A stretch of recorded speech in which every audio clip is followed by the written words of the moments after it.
Ang hanap po ba yung masarap na kainan na may masarap na takoyaki? Na hindi nga lang yung pagkain yung masarap dito, may magandang place din sila na pwedeng pagtambayan. Ang dami nyo nga makakain dito, kagaya na lang nitong grilled pork nila, saka itong beef pepper garlic. Sa halagang 426 pesos nga lang daw, makakain nyo na itong masarap nilang mga pagkain na talaga naman dumayo pa ako dito sa Bae Laguna para lang matikman to.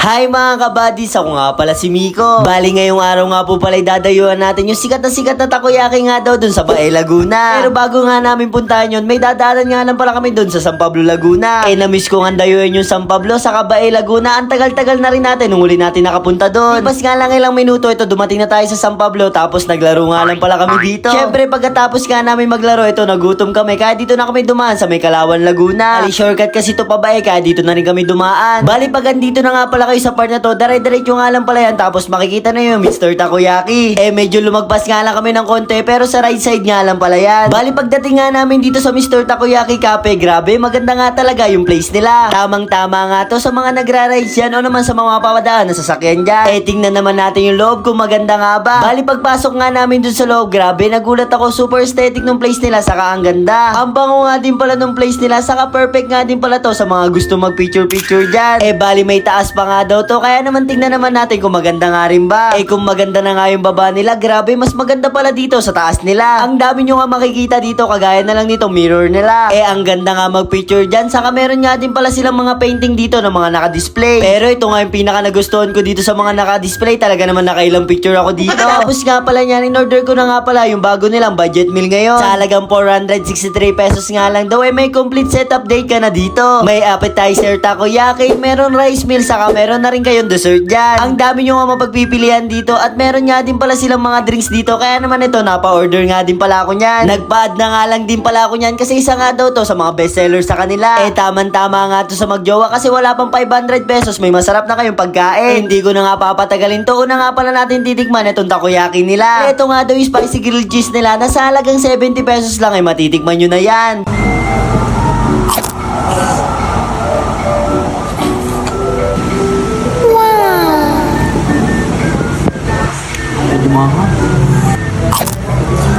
Bali nagustuhan ko nga yung pagkakangin to. Grabe ang sarap nito. Next naman natin itong grilled pork nila na 149 pesos lang. Ito nga yung pinaka nasarapan ako sa mga rice meal nila. Grabe pagkakalit ko parang akong nakain ng steak.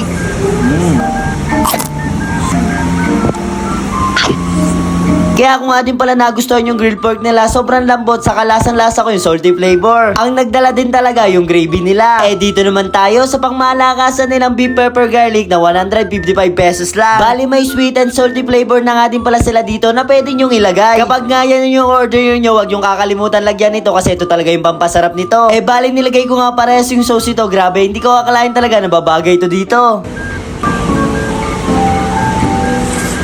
Next naman natin itong cake chocolaba nila na 89 pesos lang. Nagustuhan ko nga itong cake nila kasi tamang-tama lang yung tamis saka sobrang lambot. Dito naman tayo sa mga drinks nila. Bale hindi nga pala kasama to sa 468 pesos. Nagpa-add lang ako. Bale ito nga pala yung matcha banana pudding nila na grabe. Sobrang sarap nito pag natikman nyo. Ang sarap nga ng pudding saka yung matcha nila talaga naman bagay na bagay. Next naman natin itong drinks nila. Nagustuhan ko nga din pala yung lasa nito. Sobrang refreshing nung lasa saka ang sarap nung nasa ilalim. Panalo lahat ng drinks nila dito. Lalong-lalo na lang yung mga pagkain nila dito saka itong takoyaki nila. Talaga naman the best dito sa Mr. Takoyaki Cafe. Kaya naman kung gusto nyo dumayo dito nga lang pala sila matatagpuan sa Shesha Building Ground Floor, Barangay Dila hanggang to Bae Laguna. Along the highway nga lang pala sila at open sila ng 11 AM hanggang 12 midnight. Ako'y magpapaalam na sa inyo mga kabadis. Dayon nyo na lang to Mr. Takoyaki Cafe dito sa Bae Laguna hanggang sa muli na lang. Kaya bye-bye!